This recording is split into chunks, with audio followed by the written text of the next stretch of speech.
नमस्कार मित्रों, यदि आप स्किन संबंधी त्वचा संबंधी किसी रोग से पीड़ित हो तो परेशान मत हो कि त्वचा रोग से आप सहजता से ठीक हो सकते हैं। त्वचा सिर्फ हमारे शरीर को आभा ही प्रदान नहीं करती, हमारे शरीर को सिर्फ एक स्वरूप ही प्रदान नहीं करती।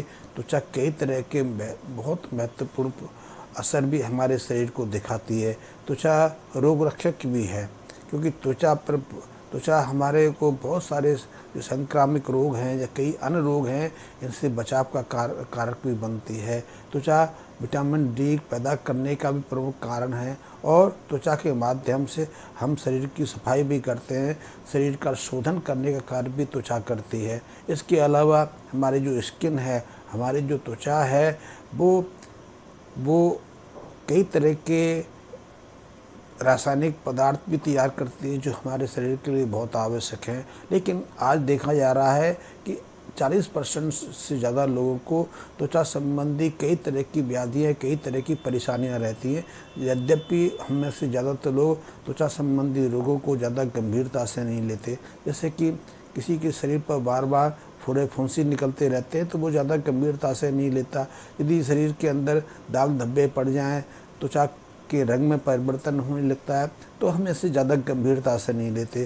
त्वचा पर झुर्रियाँ पड़ने लगती हैं तो भी हम उससे ज़्यादा गंभीरता से नहीं लेते। हम सोचते हैं ये उम्र का प्रभाव है। या बहुत लोग ऐसे हैं जिनके सिर में डैंड्रफ हो जाता है। डैंड्रफ भी त्वचा के संबंधी एक व्याधि है जो शरीर के सिर्फ एक हिस्से पे होती है। इसी तरह कई लोगों के सारे शरीर पर डैंड्रफ यानी कि जो डैंड्रफ जैसी जो स्किन है पूरे शरीर की हो जाती है। पूरे शरीर से डैंड्रफ की परतें झड़ने लगती हैं या शरीर कुरूप होने लग जाता है, उसको सिरोसिस कहते हैं, वो हो जाती है। आजकल ये व्याधि भी बहुत ज़्यादा है।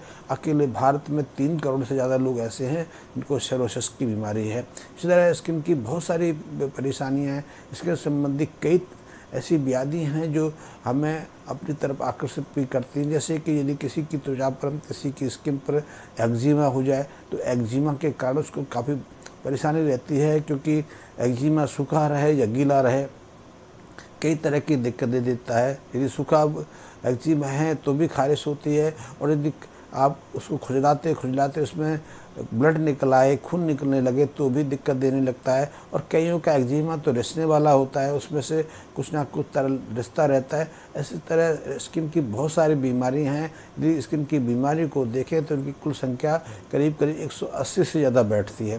तो ऐसी सारी व्याधियाँ हैं, ऐसी सारी परेशानियाँ हैं जिनको ना तो हम गंभीरता से लेते हैं, और यदि ये गंभीर बन जाए तो ये ठीक नहीं होती, जटिल हो जाती है और बहुत लंबे समय तक परेशानी देती रहती हैं। तो मैं इस पर ज़्यादा विस्तार से ना जाकर मैं बताना चाहता हूँ कि यदि आप स्किन संबंधी किसी परेशानी से पीड़ित हैं, या आप अपने अंदर किसी तरह की कमजोरी, शिथिलता या आप आलसीपन महसूस करते हैं, तो आप इनसे परेशान मत रहो, ये सहजता से ठीक हो सकती हैं। तो इसके लिए सबसे पहले आपको एक उपाय करना है कि आपको दिन भर में कम से कम 15 से 20 ग्राम आंवले का सेवन करना है। आंवला कच्चा भी हो सकता है, कि जैसे पहले वीडियो में मैंने बताया कि आप कच्चा आंवला भी प्रयोग कर सकते हैं। कच्चा आंवला हमारे देश में 3-4 महीने में भरपूर मात्रा में उपलब्ध रहता है, और ज़्यादा महंगा भी नहीं है। 25-30 रुपये किलो से लेकर 30-40 रुपये किलो तक ये सहजता से मिल जाता है, और हर शहर में मिलता है।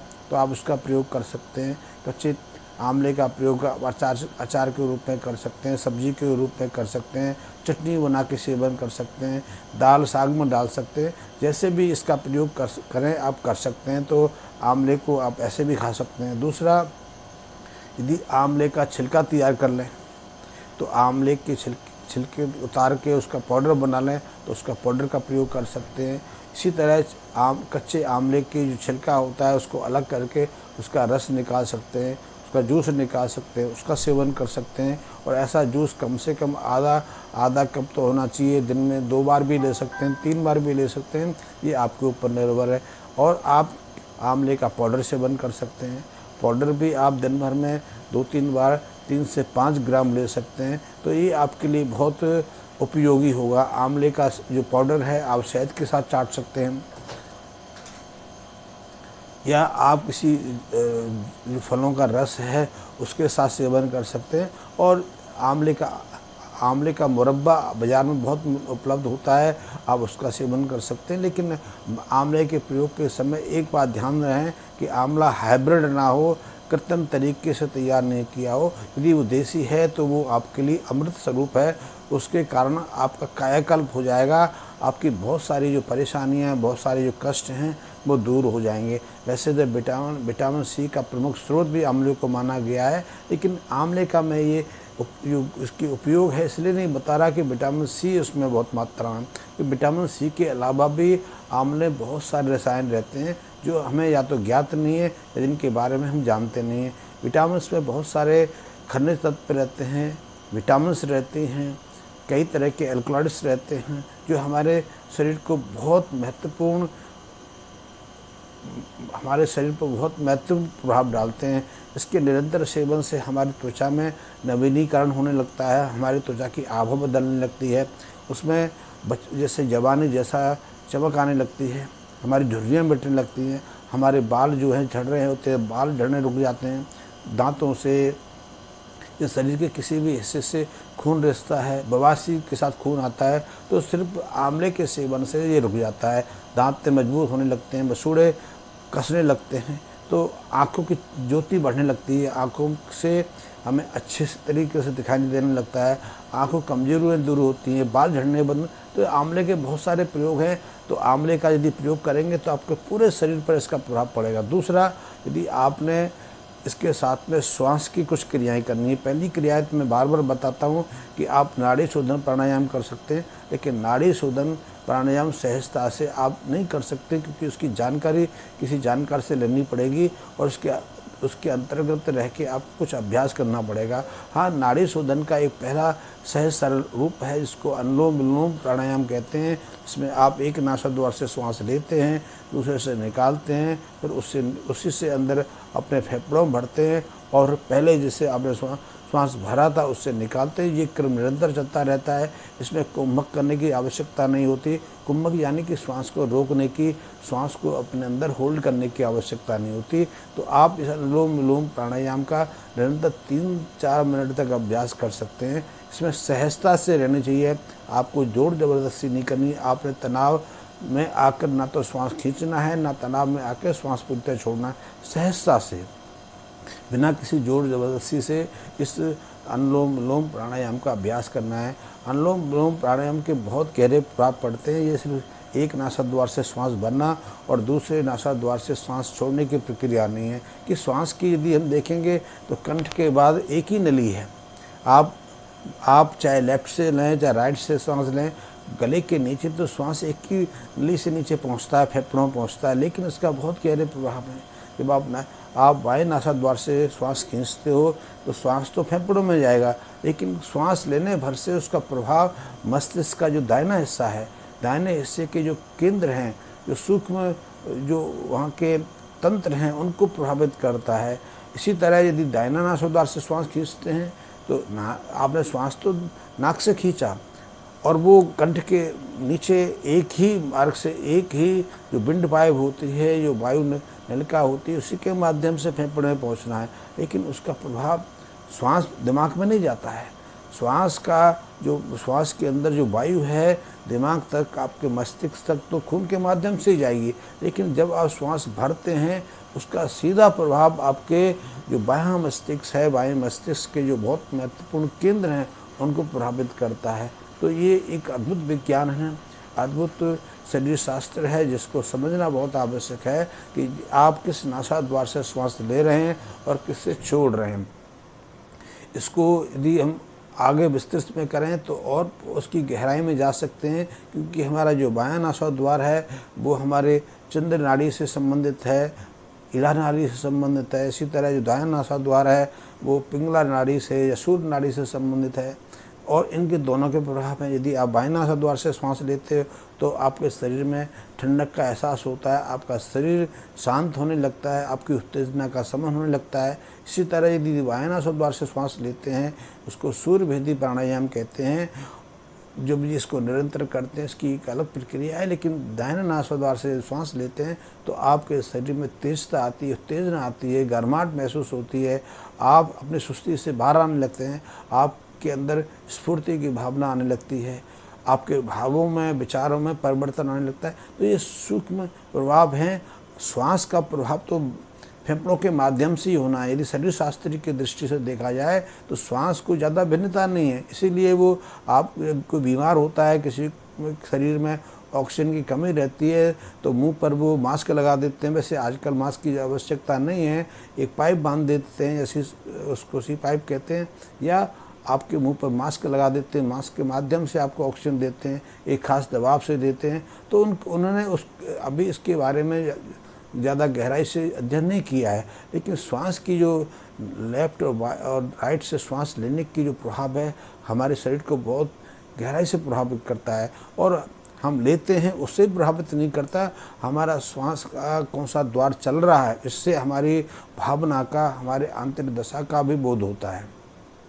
यदि हम चिंतित हैं, क्रोधित हैं, उदास हैं, दुखी हैं, क्रोध में हैं, या बहुत सारे शरीर के अंदर जो प्रकृतियाँ होती हैं उनमें हैं, तो हमारे श्वास का जो तरीका है, श्वास लेने का जो ढंग है वो बदल जाता है।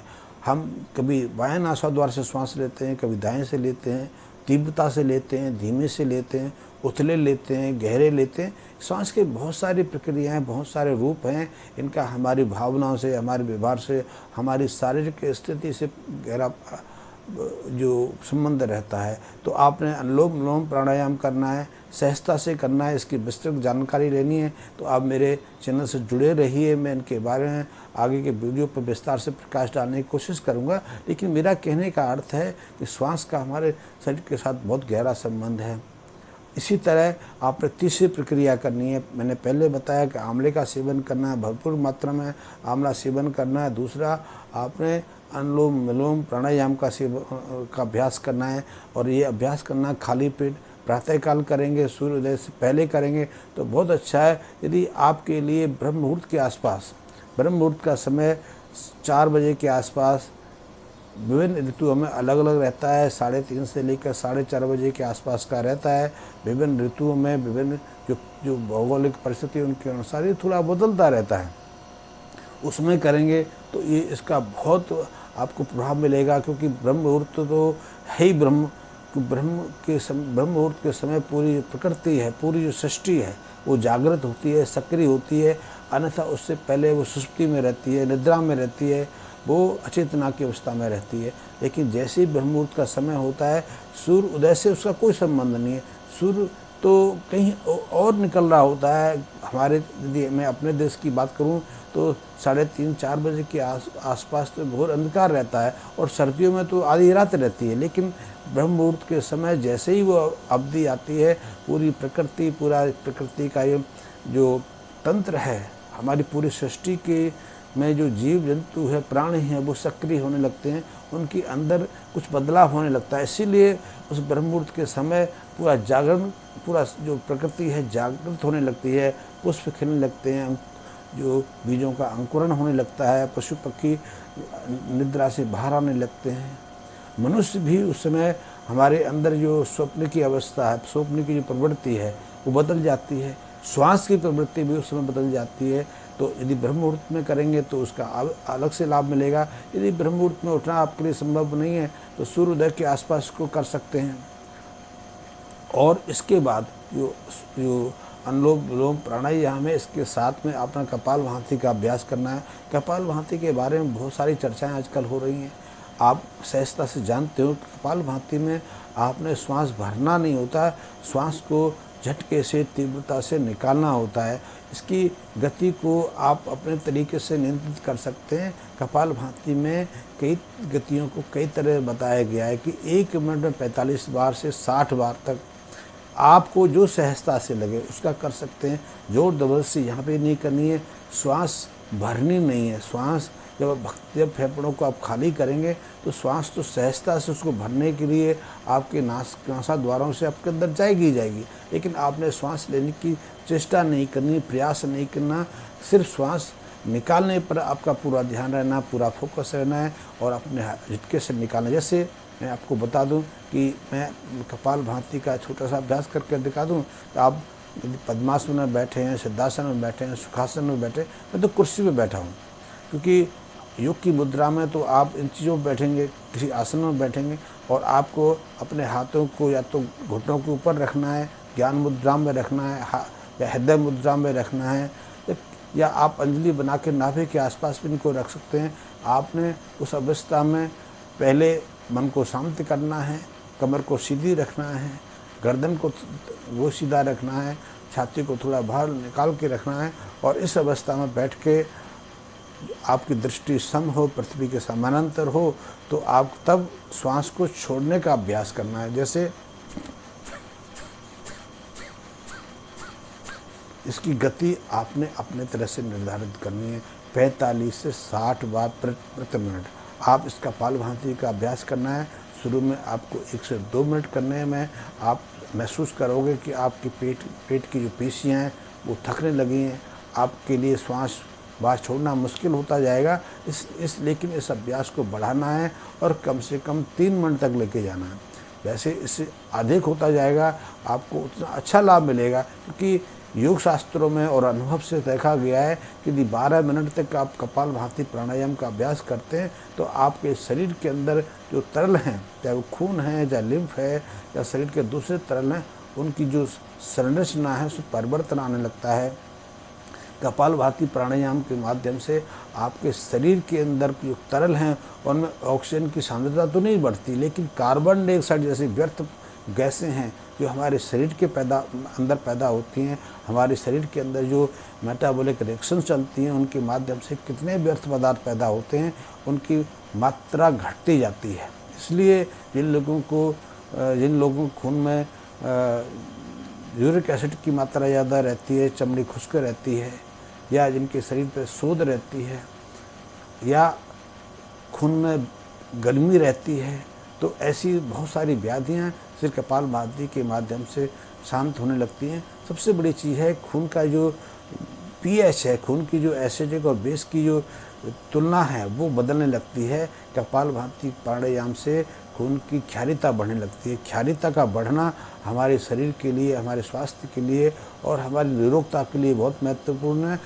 महत्वपूर्ण नहीं, निरोगता का पहला ये लक्षण भी है। यदि हमारा खून क्षारीय है तो हम किसी भी व्याधि से बचे रहते हैं। हमें हमारे शरीर में कोई विकृति नहीं होती है। हमारे शरीर के अंदर ना तो कोलेस्ट्रॉल जैसी किसी जो हानिकारक जो तत्व हैं उनके बढ़ने की संभावना रहती है, ना यूरिक एसिड बढ़ता है। और कपालभाति के बहुत सारे उपयोग हैं, बहुत सारे प्रभाव हैं, जिनके बारे में मैं इस वीडियो में विस्तार से बताऊंगा। तो ये वीडियो घंटों का बन जाएगा और मैं इतना बड़ा वीडियो इसको बनाना नहीं चाहता। कपालभाति के ऊपर, कपालभाति का हमारे शरीर पर क्या प्रभाव होता है, या कपालभाति की वैज्ञानिकता क्या है, उनके बारे में वैसे मैंने पहले कई वीडियो में इस पर थोड़ा बहुत प्रकाश डाला है। लेकिन कपालभाति की जो वैज्ञानिकता है, कपालभाति के ऊपर जो वैज्ञानिक अनुसंधान हुए हैं और हो रहे हैं, उनके परिणाम क्या हैं, निष्कर्ष क्या हैं, उनके बारे में मैं अगले किसी वीडियो में आपको विस्तार से बताऊंगा। लेकिन आप यदि त्वचा संबंधी किसी बीमारी से पीड़ित हैं, आपको लग रहा है कि आपके ऊपर बुढ़ापा हावी होने लगा है, आपके शरीर पर झुर्रियाँ पड़ने लगी हैं, या आपके शरीर की आभा बिगड़ने लगी है, आपका शरीर काला पड़ने लगा है, उसमें वो तेजस्विता, वो चमक नहीं रही जो आप कुछ वर्ष पहले अपने को अनुभव करते थे। तो सिर्फ इन प्राणायाम और सिर्फ आंवले के सेवन से आप अपनी उस आभा को, उसकी चमक को अनुभव कर सकते हैं और अपने को स्वयं चुस्त स्फूर्तिवान बना सकते हैं। आप जवानी जैसा जोश अपने अंदर भर सकते हैं। आंवले के बहुत सारे प्रयोग हैं। आंवला तो वृद्धावस्था में जो सेवन करता है उसकी शरीर में पुनः जवानी पैदा कर देता है। वो सिर्फ जोश से और शक्ति से नहीं, वो आपकी त्वचा को भी, आपकी उम्र को भी बदलने की क्षमता रखता है। तो आप आंवले का प्रयोग कर सकते हैं। आंवला देसी होगा तो बहुत उत्तम है, अन्यथा जो उपलब्ध हो जाए वो सही है। उसका उतना प्रभाव तो नहीं है लेकिन चल जाएगा। उसके अलावा आपने अनुलोम विलोम प्राणायाम का अभ्यास करना है। ये नाड़ी शोधन का प्राणायाम है। इससे हमारी नाड़ियों का शोधन होता है, नाड़ियाँ खुलती हैं, नाड़ियों के अंदर जो मल पदार्थ रहता है वो दूर होता है, इसलिए प्राण का प्रवाह हमारे एक एक कोशिका तक पहुंचने लगता है। और तीसरा, आपने कपालभाति का अभ्यास करना है। कपालभाति से आपके खून की शुद्धिकरण होती है। खून के शुद्धिकरण के साथ साथ आपके मस्तिष्क का भी शोधन होता है। तो मस्तिष्क के अंदर जो मानसिक उथल पुथल रहती है, मन में उल्टे सीधे जो विचार आते हैं, उत्तेजना का भाव रहता है, क्रोध का रहता है, आवेश का रहता है, लड़ने झगड़ने का रहता है, या फिर आप हाई ब्लड प्रेशर से पीड़ित हैं तो वो उनका शमन होता है। कपालभाति प्राणायाम का पूरे शरीर पर असर होता है। तो आप इन 3 प्राणायाम का अभ्यास करेंगे तो जो स्किन संबंधी जो व्याधियाँ हैं उनसे निश्चित रूप से आपको व्याधि मिलेगी। उनसे ही नहीं, यदि आपके किसी जोड़ में दर्द रहता है, आप किसी संधि शोथ से पीड़ित हैं, आप यूरिक एसिड की परेशानी से पीड़ित हैं, या बात रोग हैं आपको, तो उनसे भी बिना किसी अन्य औषधि सेवन से मात्र इन 3 सहज क्रियाओं का अभ्यास करने से आप मुक्त रहेंगे। और यदि आप इन अभ्यासों को निरंतर करेंगे तो निश्चित रूप से आप 100 साल तक निरोगी और स्वस्थ जीवन यापन कर सकेंगे। आपको मेरा वीडियो पसंद आया हो, मेरा सब्जेक्ट पसंद आया हो, तो उस संबंध में मुझे कमेंट्स बॉक्स में मैसेज अवश्य कर दें। धन्यवाद मित्रों।